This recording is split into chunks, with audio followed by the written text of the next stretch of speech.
கொலை வழக்கில் A1 குற்றவாளி எடப்பாடி பழனிசாமி தான் அவர் அரெஸ்ட் பண்ண வேண்டியது தானே. அதான் திண்டுக்கல் சீனிவாசன் தானே. அவருக்கு எவ்வளோ அவர் ஆசையை சொல்கிறாரு பார்த்தீங்களா இல்லையா? முடிச்சு போடுங்க இந்த பழனிசாமியை. நான் மந்திரியாக இருக்கிறப்ப என்னை பல முறை எடுத்துகிட்டு மிரட்டினார். இவர் தான் வனத்துறை மந்திரியாக இருந்தாரா, நிறையா முறைகேடு புகார்லாம் வந்து இவரை மிரட்டினதெல்லாம் பார்த்துருக்கோம். அதனால் இந்த பழனிசாமியை வந்து எப்படியாவது பிடிச்சி போடுங்க, அது சொல்கிறதுலே தெரியுது. பிடிச்சி போடுங்களா அப்படின்னு சொல்கிறாருல, அவர் ஆசை. அதை திமுக ஆட்சி தான் நிறைவேற்றணும். பிடிச்சி போடுறது யார்? இப்போ செங்கோட்டை நான் பிடிச்சி போட முடியும்? ஏன் சார், உங்களுக்கு நல்லா தெரியும். அங்கே ஒருத்தர் இருக்கார், ஒரு மகான் மந்திரி, முன்னாள் மந்திரி இருக்கார், மதுரையில் இருப்பார்.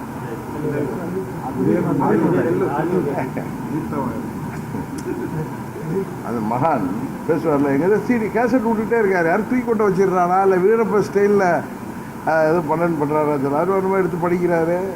ஒரு சொல்லுவாங்கள்ல, நம்ம ஊரில் அற்பர்களுக்கு வாழ் வந்து அர்த்தராஜ்யில் போட முடியாது, ஒழிக்க போகிறோம். இருந்தாலும் ஆட்டம் தாங்கலை, அது அலைய போகிற வழக்கு மாதிரி தெரிஞ்சிட்டு இருக்காங்க. அவர் என்ன சொன்னார்?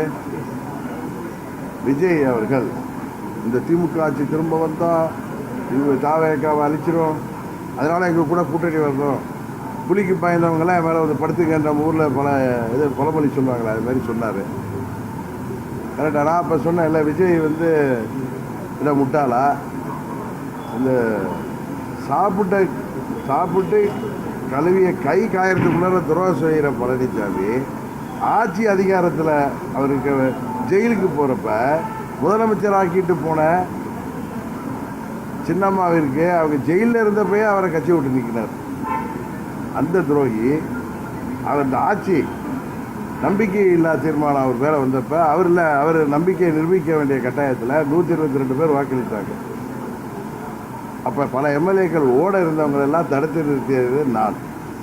ஏன்னா பழனிசாமி எப்படி செங்கோட்டை காம்பவுண்டு, இவர் செம்மலை காம்பவுண்ட் ஏரியா ஓடினார் அந்த வயசு 70 வயசுலேயே. நான் ஃபோன் பண்ணி கேட்டால் நான் சேலத்துக்கு வந்துட்டேங்க, இவர் ஏற்றுக்க முடியாது. இன்னும் 2-3 பேர் இதெல்லாம் இந்த ராஜேஷ்லாம் என்ன இந்த காய்கறிலாம் அங்கே சமைக்கிறதுக்கு வருதுல்ல, அந்த வண்டியில் ஏறி போனாங்க, பிடிச்சிட்டோம் கேட்டில். நாங்கள் இது போய் எதுக்கு போக போகிறீங்கன்னா, இல்லை எடப்பாடி ஏற்றுக்க முடியாது அப்படின்னாங்க. உண்மை நடந்ததெல்லாம் உண்மை. அந்த பழனிசாமியை 22 பேரை சமாதானப்படுத்தி ஓட்டு போட வைத்தது நான். 122 பேரை அன்றைக்கி அண்ணன் பன்னீர்செல்வம்லாம் எழுத்து வாக்களித்தாங்க. அவரோட போய் செம்மலை வாக்களித்தார். கரெக்டா? ஆனால் எனக்கு என்ன, இன்றைக்கி தான் ஒரு வீடியோ பார்த்தேன். பழனிசாமி ஆர்கே நகரில் முதல்ல அந்த தொப்பி சின்னத்தில் நிற்கிறப்ப எனக்கு ஓட்டு கேட்குறாரு. பொதுவாக ஓட்டு கேட்குறப்ப என்ன சொல்லி கேட்பாங்க? இவர் நல்லவர், வல்லவர், அம்மாவின் தொகுதியில் போட்டிடுறாரு, அம்மா விட்டு சென்ற திட்டங்களை நிறைவேற்றுவதற்கு அவருக்கு வாக்களிக்கன்னு கேட்பாங்க. அதையெல்லாம் தாண்டி ஒன்று சொல்லியிருக்காரு. அவர் ஸ்டைலில் நம்ம இந்த இதை காப்போம் கொடுங்க.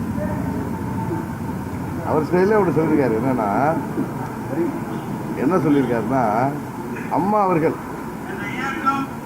பாருங்க, இதுக்கு என்ன அர்த்தம் நீங்கள் சொன்னீங்கன்னா நல்லா இருக்கும். தம்பி, நீங்கள் ரொம்ப ஷார்ப்பாக இருப்பீங்க, நீங்கள் சொல்லுங்கள் இதுக்கு என்ன அர்த்தம்.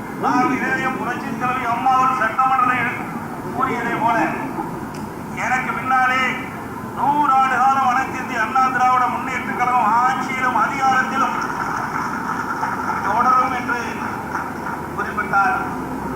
அந்த செய்தியை நனவாக்கின்ற நேரம் இந்த நேரம்.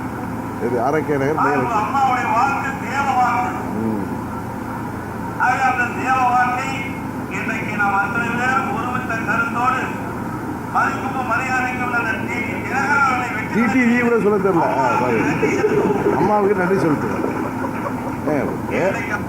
அதாவது அண்ணன் சந்திரன் இந்திரன்னு சொல்லுவாங்க எங்கள் கேண்டிடேட்டு. இது எதுக்கு?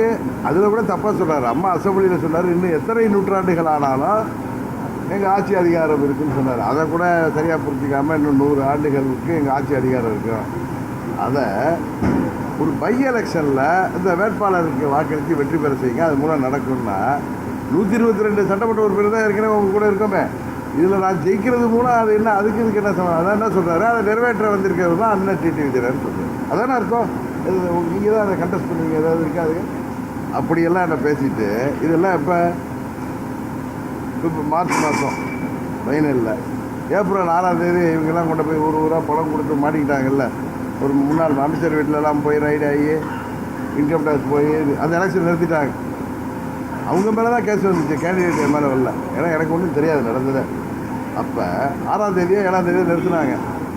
ஏப்ரல் 14ஆம் தேதி அம்பேத்கர் பிறந்த தினம், தமிழ் வருட பிறப்பு அன்னைக்கு என்னோட பழனிசாமி உட்பட அந்த அமைச்சரவையில் உள்ள அத்தனை பேரும் மூத்த நிர்வாகிகள்லாம் என்னோட துணை பொதுச்செயலாளர் என்னோட அங்கே அம்பேத்கர் சிலைக்கு மாலையிட வந்தாங்க.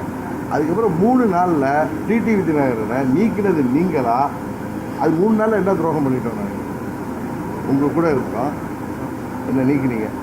அப்போ என்னை நீக்கினதுனால கோபப்பட்ட எம்எல்ஏக்கள் 18 பேரில் பல பேர் போய் எதுக்கு துணை பொதுச்செயலாளர் நீக்கிறீங்க அப்படின்னு கேட்டது. இல்லை மேலேருந்து நீங்கள் அவரை நீக்கலைன்னா, அவரை ஒதுக்கலைன்னா ரெட்டையில் கிடைக்காது. அப்போ ரெட்டையில் டிஸ்பியூட்லேருந்து நான் தொப்பிலெல்லாம் போட்டி போட்டேன். ரெட்டையில் கிடைக்காது, ஆட்சி அதிகாரம் நிற்காது, அதனால தான் நீக்கிட்டோம் அப்படின்னு சொன்னவர் பழனிசாமி. இப்போ நான் 18 பேரை பிடிச்சி வச்சுக்கிட்டேங்கிறீங்களே, ஆட்சி அதிகாரம் உங்கள் கையில் இருக்குது. அந்த 18 பேரும் உங்களுக்காக வாக்களித்த சட்டமன்ற உறுப்பினர் உங்களை பார்த்து எதுக்காக அவரை நீக்கியவர்கள் கேட்டுட்டு அவங்க 18 பேரும் நான் பிடிச்சி வைக்கல, எல்லாம் போய் கவர்னரை பார்த்து எங்களுக்கு பழனிசாமி மீது நம்பிக்கை இல்லை, வேறு முதல்வரை தேர்ந்தெடுக்க சட்டமன்றத்தை கூட்ட சொல்லி ஆணையிடுங்கன்னு சொல்லி தான் கொடுத்தாங்க. அவங்கள நான் பிடிச்சி வச்சுக்கிட்டேன். துரோகம் செய்த பழனிசாமி கரெக்டா. இப்போ எதுக்கு அங்கேயே டைவர்ட் ஆகி போகிறேன்னா, இப்படி துரோகம் செய்கிற பழனிசாமி விஜய் சினிமாவில் பெரும் புகழும் வருமானமும் உள்ள ஒரு நடிகர், இவருக்கு பின்னாடி போய் நின்று இவரை தோளில் தூக்கிட்டு முதலமைச்சராக ஓட்டு கேட்கணும் அப்படியே கேட்குறாரு வச்சுங்க. இறங்கின உடனே ஜெயித்த உடனே விஜய்க்கு காலி பண்ணி விடுவாரா, பண்ண மாட்டாரா? இப்போ திமுக ஆட்சி பண்ணிடுன்னு சொன்னாங்க. நான் பல முறை சொல்கிறேன், ஏன் தொலைக்காட்சியில் ஒளிபரப்புலன்னு சொல்ல. இந்த திமுக ஆட்சி தான் பழனிசாமி இவர் முதலமைச்சர் தேர்தலுக்கு முன்பு பழனிசாமி ஆட்சியில் ஊழல் பெருக்கெடுத்து வருது, பழனிசாமி உள்பட அனைவரும் ஒரே ஊழல் செய்திருக்கிறார்கள், இவர்கள் மீது தனி நீதிமன்றம் அமைத்து சட்டப்படி அவர்களை தண்டனை வாங்கி கொடுப்பேன்னு சொன்னார். அதுபோல் கொடநாடு கொலை வழக்கில் முதலமைச்சர் சட்டமன்றத்திலே பலமுறை நான் கொலை குற்றவாளியை நெருங்கிட்டேன்னாரு. இன்னைய வரைக்கும் நெருங்கிட்டு தேடிட்டு இருக்காங்க, 4 வருஷம் ஆகிட்டு.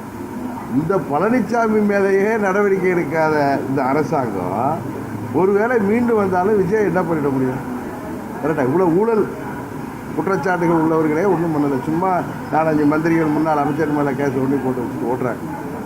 எதுக்கு பயமுது? இப்போ என்ன நான் சொன்னல, இப்போ விஜய் வெளியில் வர்ற வரைக்கும் தான் அந்த தொண்டர்களையும் நிர்வாகிகளையும் பழனிசாமி சோர்ந்து போயிருக்கவங்களை ஏமாத்துறதுக்காக செய்கிறாரு. விஜய் வெளியில் பேசிட்டாருன்னா மதுரை மாநாட்டில் சொன்ன மாதிரி முடிஞ்சிருந்தேன். ஆனால் அதுக்கு முன்னாடியே அவங்க கட்சி நிர்வாகிகளை பழனிசாமிக்கு பொய் சொல்கிறாருன்னு பதில் சொல்லிட்டாங்க.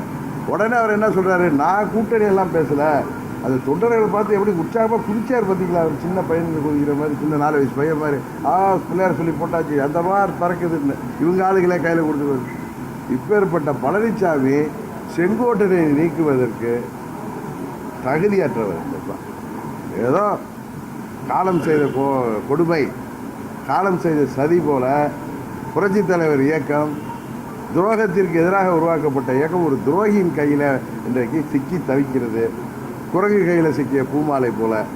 அதை அங்கு உள்ள தொண்டர்கள் இனியும் எடுத்துக் கொள்ளவில்லை என்றால் அந்த ஆண்டவனாலும் காப்பாற்ற முடியாது. தேர்தலில் பழனிசாமியை வீழ்த்திவிட்டு அதை மீட்டெடுக்கின்ற பொறுப்பு அம்மா மக்கள் முன்னேற்ற கழகத்திற்கு இருக்கிறது, அண்ணன் செங்கோட்டையன் இருக்கிறது.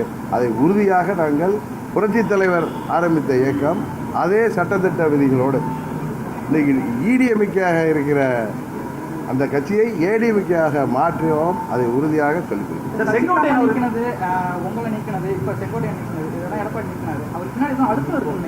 ஒரு அழுத்தம் இல்லை.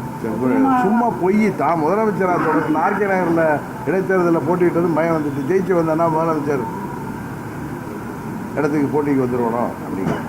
அதுமாதிரி சின்னம்மா ஜெயிலில் இருக்கிறப்ப நீக்கிடுவோம், வெளில வந்தாங்கன்னா பொதுச் செயலாளராக ஆக முடியாது. அதுமாதிரி அண்ணன் செங்கோட்டையன் என்ன சொன்னார், எல்லாரையும் ஒன்றிணைங்கன்னு தான் சொன்னார். அதில் கூட பொதுச் செயலாளர் முடிவெடுங்கன்னு சொன்னார். நான் அதை ஏற்றுக்கவே இல்லை. இவர் யார் பிஸ்கோத்து, இவர் எங்களை ஏற்றுக்கிறதுன்னு கேட்டேன் நான் அப்பயே. அதனால் பழனிசாமி அண்ணன் செங்கோட்டையன் சொன்னது போல துரோகத்திற்கு ஒரு நோபல் பரிசு கொடுக்கணும்னா அதுக்கு முழு தகுதி உடையவர் பழனிசாமி. சார் செங்கோட்டையன்